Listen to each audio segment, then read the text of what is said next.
Hi, welcome to the Classicist Corner. I'm Kat, and let's talk about the remake to the 1981 film Clash of the Titans, which is 2010's Clash of the Titans, and its sequel, 2012's Wrath of the Titans.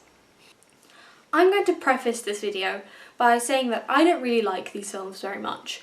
They're not my favourite things to sit through, so I'm probably going into this analysis/video probably a bit biased already.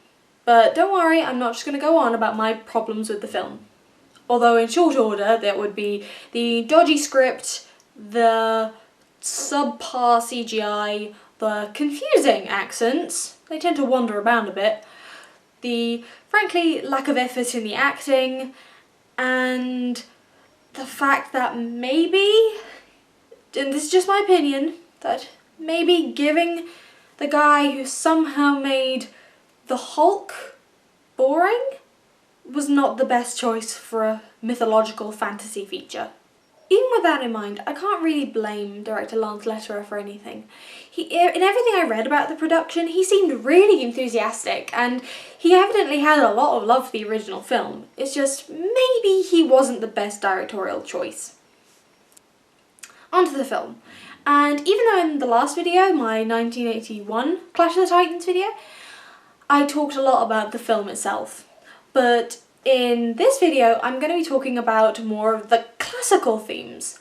And how, in that last video, the 1981 Clash of the Titans video, I made a point about how myth is malleable and can be changed based on the creator or the needs of the audience.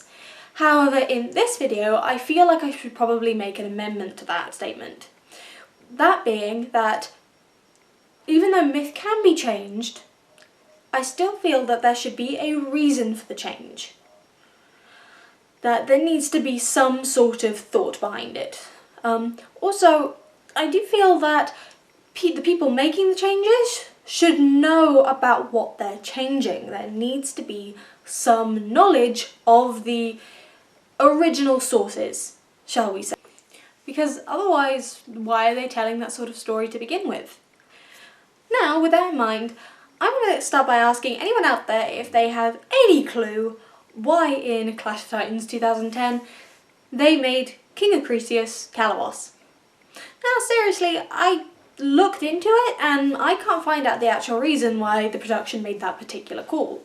And now let's talk about why making it King Perseus, Danae's husband, rather than her father, makes very little sense in terms of a mythological context. And that is because of the ancient Greek taboo against kin killing. Not king killing, kin killing. E.g. killing a blood-related family member.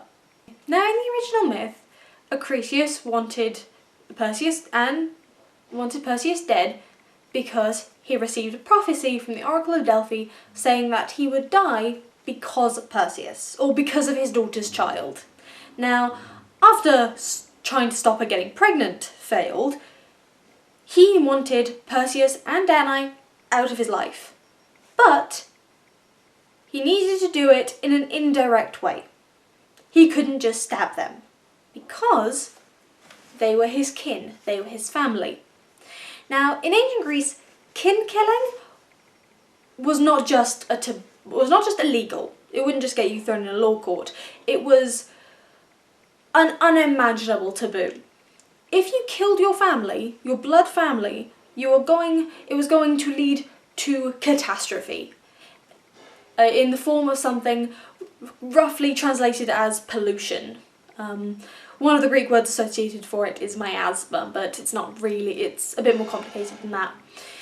Basically, if you had pollution due to kin killing, it would lead to earthquakes and plagues and hauntings from divine beings like the Furies, and this wouldn't just affect you, it would affect your family line for generations, it would affect your city and your city-state, and it was kind of a big deal. In fact, it was such a big deal that there are many plays and tragedies about this very phenomenon. You have the Aeschylean plays, the plays by Aeschylus, the Oresteia and Seven Against Thebes, and then you have the plays by Sophocles. You have the Theban plays, Oedipus Rex, Oedipus at Colonus, and Antigone, all about the dangers of kin killing. I mean, there's other stuff too, but kin killing's a big feature in those plays. So this was a real fear for the ancient Greeks, and a real big no, don't do it. So, I mean, there were loopholes. There were loopholes in kin killing. You could kind of indirectly murder your family, but, not technically. But that leads to the Perseus and Danae in the box. Technically, Aeschylus was not killing them. He was just putting them in the box, and if they survived, they survived, and if they died, it wasn't technically his fault. So, but that only happened because they were his kin. Danae was his daughter, Perseus was his grandson. So, in 2010's Clash of the Titans, why didn't he just stab them? No, seriously, he could have. I mean, Perseus wasn't his grandson, he wasn't his blood, he was his wife's rape baby. So, why didn't he just kill them? I mean, it's not like the ancient Greeks were particularly squeamish about murdering infants.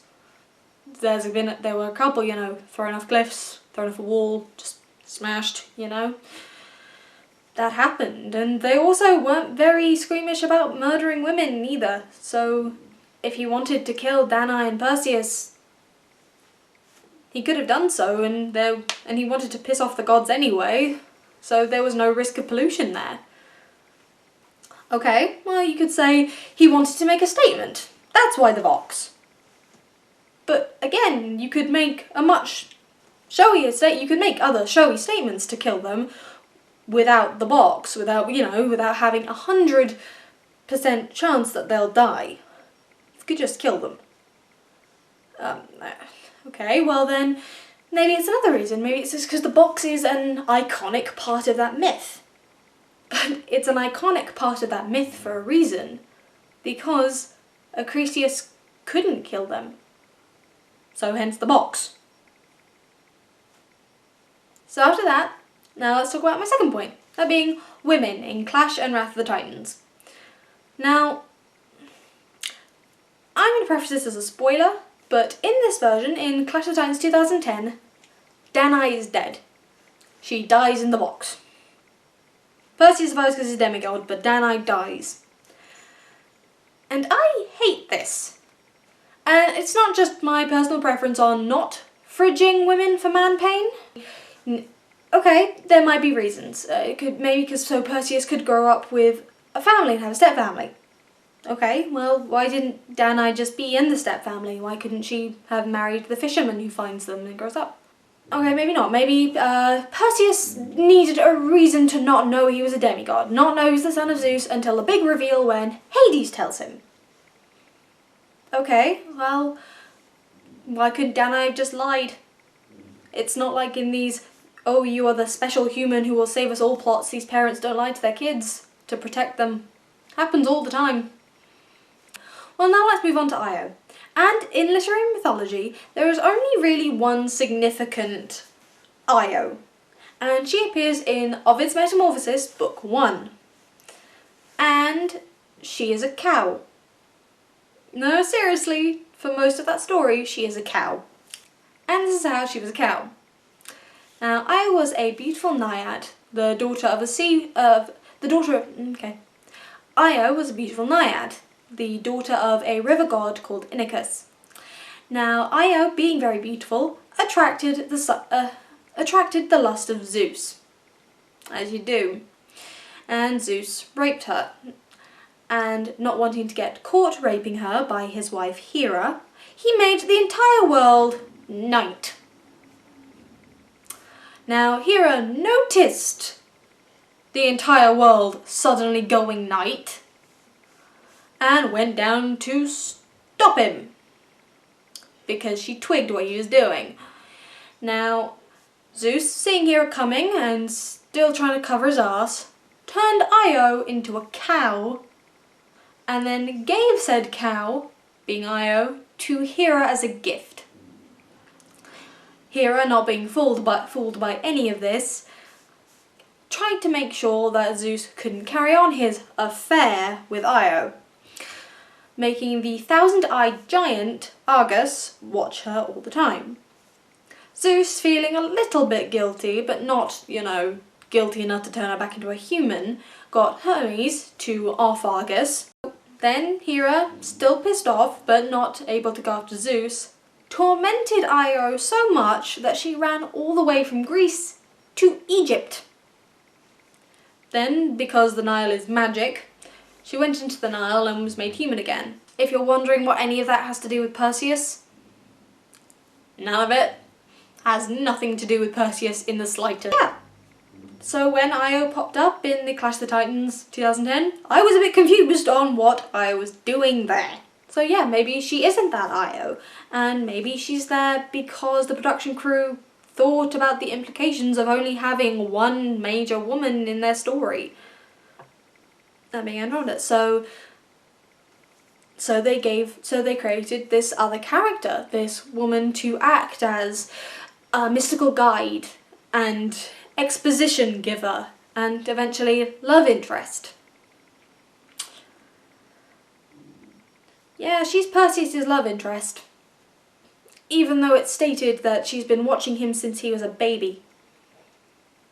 Because stalking an infant and then marrying him as an adult is not creepy at all. Now let's talk about Andromeda, Perseus' wife in the myth and his wife in the original film. Okay, well, what's Andromeda do? Well, as you heard, Io was his love interest in the 2010 Clash of the Titans. So, what's Andromeda? Why is she not Perseus' wife? She's not his wife and not his love interest because of Lance Letterer. In an interview with Vanity Fair, he said that he didn't buy their relationship. Oh, correction, he didn't buy that Perseus would go on this suicidal, impossible journey for the love of the princess. Apparently that didn't really work for him. Okay, well, that could be really good. I mean, maybe they could have had a chance to go into her character a bit more, show her as this wise and complex princess trying to help her people through this really difficult time and her conflicts about whether she should stay and be sacrificed for the good of her people or run or how she feels about the gods and how she feels about this place. Oh no, they didn't do that at all. Yeah, Nicholas Holt's character has more lines than her. And he's wacky sidekick number 3, #the young one, on Perseus' little trip. He's not, and he might have been, but to be honest, I don't think he was even named. And he has more lines than Andromeda does. Well, in the sequel, in Wrath of the Titans, they do try something a bit different there. They give her an actress transplant, and they try to go for a more warrior queen approach. But to be honest, that doesn't really work either, because she doesn't really do much. She runs around and loses fights, if she gets into them at all, and she mostly just refers to Perseus, who, if I can remind you, is a fisherman in these films, is a fisherman who can ride a flying horse and had one sword fighting lesson 10 years ago. Well, she's apparently been leading an army for 10 years. Yeah, and at the end, after 2 films of no build-up and no chemistry and maybe a couple of scenes together, they kiss, and suddenly she's his love interest again. So, there's that. Okay, now on to the gods. Okay, we've had kin killing and the women and now the gods. And I'm just going to say this off the bat. Hades is not a bad guy. Hades is not satanic. Hades is not trying to overthrow Zeus and take over the world. Stop it, filmmakers. Stop it now. He wasn't the ancient Greeks' favourite god ever, and he rules the death bit. But that doesn't make him evil. Come on, guys. He wasn't the villain in the original film, and you don't need him to be the villain now. Now with Hades out the way, the portrayal of the gods is probably actually my biggest bugbear about these films. Because of this one statement that the creators made regarding the gods. We didn't want to do the cheesy chessboard antics of the gods. The cheesy chessboard, which was my favourite bit about the original film. So changing that to make it more realistic and dark is not my favourite choice. So no cheesy chessboard. And that somehow equates to a paradoxical man versus god story, where Zeus creates humans, but somehow humans love power the gods, and without their love and prayers, the gods become weak and die? How does that work? So the film hinges on this humans have twigged this thing and now are going against the gods. And actually, there is evidence in classical mythology about humans turning against the gods. And then Zeus flooded the world and killed them all. Yeah, there are a lot of flood myths. Okay, so Hades got a bit of a redemption arc in Wrath of the Titans. And that means that the creators needed another antagonistic god. And what better choice for that than Ares, the god of war. So what was his motivations? Is it to feed off the conflict caused by the rise of the Titan Kronos, which is the plot in Wrath of the Titans? Is it to take over as the lead god and create a military society where he rules alone? No, he just has daddy issues. Lots of daddy issues. He doesn't like that Zeus likes Perseus. So, but I don't really find a good enough reason, to be honest. I mean, especially because Zeus has a load of kids. Like, in Clash of the Titans, 2010, you see a room full of the Olympian gods, who are all mostly Zeus's kids. And come on, Zeus has got to have more demigod children than Perseus. So why is Ares so angry at Perseus for just taking his daddy away from him? I mean, there is a scene where in Wrath of the Titans where Ares fights Hephaestus, which, if you go by Homer, is his only full sibling, sharing both mother and father, and yet he's still only kind of focused on Perseus. Okay guys, I do have to mention that in 3 films, the original 1981 Clash of the Titans, the 2010 Clash of the Titans, and the 2012 Wrath of the Titans, it is only the 2012 Wrath of the Titans that actually has a Titan in it. It has Kronos. And I'm going to sign out this video by asking if anyone knows why this is such a popular look for him.